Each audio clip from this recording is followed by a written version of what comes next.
So I think an often underappreciated aspect about whiskey collection is the storage of said whiskey. So Right. talk to me through your thought process of the study, which this is the study. If you have not seen it in its full before, it is gigantic. There's like 450 bottles here. Right. Yeah, so when you have, so there's a couple things to do. One, if you just got like a small collection, most people have like bar areas or whatever. So, and that's fine. It doesn't have to be this absurd. When I first started, I just had in the living room area, and It was by the stairwell too. yeah. So it's just, so that's cool. The big things that I look out for that I always would tell people at the store are, when you store it, don't store it in the garage. Why if do you can help it? Why do you not store it in the garage? Because it's too damn hot. And What does heat do? So with these bottles, right, when they have the cork, when it gets hot, the cork will it heats the whiskey up, but it'll dry that cork out. So What happens if the cork? shrink.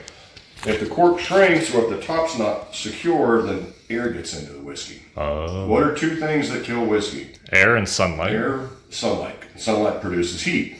So the reason we always keep them in air conditioned. Most people aren't savages and they're not storing them in their cars. So somewhere air conditioned if at all possible. The second thing, like we talked about, is the sunlight. So Is that why there are blackout you kind of curtains? see that's why we have blackout curtains here.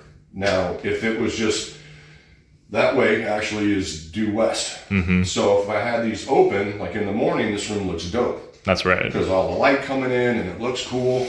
But if we don't pull the blinds down and sun's beating down on your whiskey bottles, that's not good either. But aside from producing heat, which is damaging to the cork, does sunlight affect the whiskey itself? I think I think it's not only the sunlight, but it gets hot by windows. That's right. Right? So that's why, like when you have a room like this, we have nothing on those doors because it doesn't matter, right? There's no direct sunlight coming in through there, but there would be direct sunlight that comes in through here. So we've talked about it before too. Does bourbon go bad? Like, not necessarily. Turn around and show the 1976. Unless it's improperly stored. Right. This stuff was from, the Democratic Party I think so, but we got that, and then beam. and then you got the little farm guy behind him. Like, that's pretty dope. And we drank this stuff. And a couple years ago, we didn't die. At least not yet. We might have gotten a really cool disease from it. But Maybe. It'd be all right. Maybe, but so whiskey doesn't go bad. The only thing you have to remember to do with whiskey, and obviously if you have a small collection, this is much easier, but about 2 times a year. So every 6 months. 2 times a year, I'll go through, right? With the synthetic corks, you don't have to, but with the normal corks, I just take it, hold it upside down for 5 seconds, boom. That's referred to as priming the cork. It's the same reason why with wine you keep wine stored on its side. Right, and it's no different than, like, say we haven't had this Peerless in forever, and sometimes these corks, the tops are glued onto the cork, right? Mm-hmm. So sometimes what you do too is just flip it over, get a little wet, and then just gently twist it. Right. Now it's a synthetic cork. I forgot Peerless did that, but anyway, I'll do that with those two. Even then, the idea still works with the caps, because if the cap, like the decorative toppers, is what we mean. If these are glued on, then you want to be careful, because we've had it happen a couple times where I ripped the decorative topper off. I believe the Thomas S. More is the most recent example. I got one of those somewhere. Oh yeah, this one, my favorite one. Yeah. On the port cask. My bad. I think it's an Elijah Craig topper. Yes, it is. Because Elijah Craig toppers, for whatever reason, they fit almost everything. Yeah. Yeah, so, and then even when you take it out, just gentle. Yeah, but you see how the cork's a little moist, which is what you want. So that's why, like I said, you don't have to. I've seen people, they'll take pictures of their shit, and they take every one of their bottles out, and they fucking lay it on the ground like it needs to soak. Like, no, it doesn't. 1792 sweet wheat.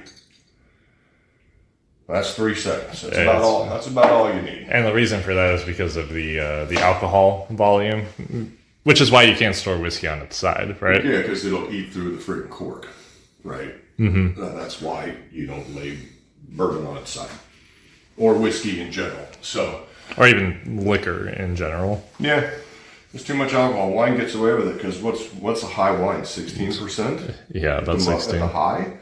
So. Yeah, and then in your whiskey room, have fun shit. Have Maui. Have Maui. Where's the Bigfoot? Bigfoot's over there, bro. Right there he is. Yeah. And then have a German Shepherd. You know, or have the Peace Bigfoot over there. Oh, right. Doing yoga. He's a cheap Zen. Yeah, but that's all you do. And now with these bottles, like with your dailies, with the Old Forester, for instance, screw top.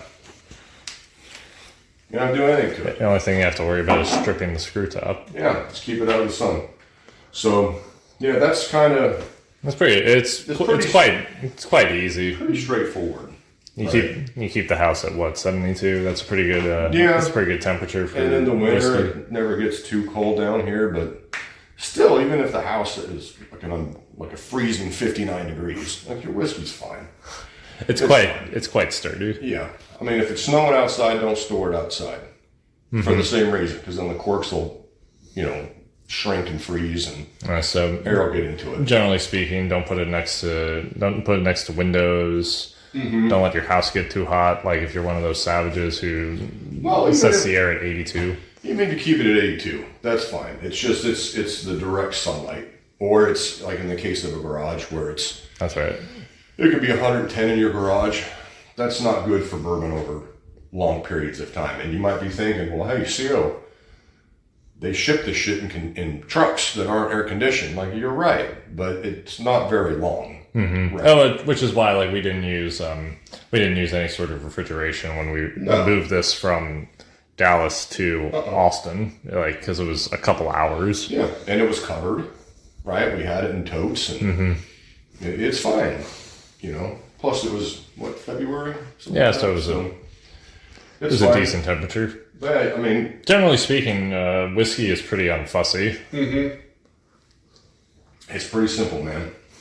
It's pretty simple. Just like I said, keep it out of direct sunlight. A lot of times you go to liquor stores and you'll see stuff in front of their windows, but 9 times out of 10 liquor stores have like a protective coating on the inside of the window that doesn't, it's almost like window tint on your car. Sure, right? Sure. So, but there was a time at one of the specs that my buddies worked at that they had a bunch of expensive wine stacked right in front of the damn windows, and they didn't have any coating, and it was like $5,000 worth of wine just down the hill. They dumped every bottle out. So be wary of shops that keep their booze in the windowsill. Yeah, that's one of the things that drives me nuts when I walk into Twin Liquor is random. Yeah, Twin's real bad about that. Because they don't have any tint on those windows. I don't know. At least it doesn't look like it. Yeah, but they'll put all their allocations up because they want everybody to see it, and that's cool, but... No, it's like that one. The sun's beating down on it. It's like, dude, that's. It was like that one spot off the Ronald Reagan that had all those wacky, expensive bottles, but they were right in the windowsill. Right in the window. So now you're taking a risk.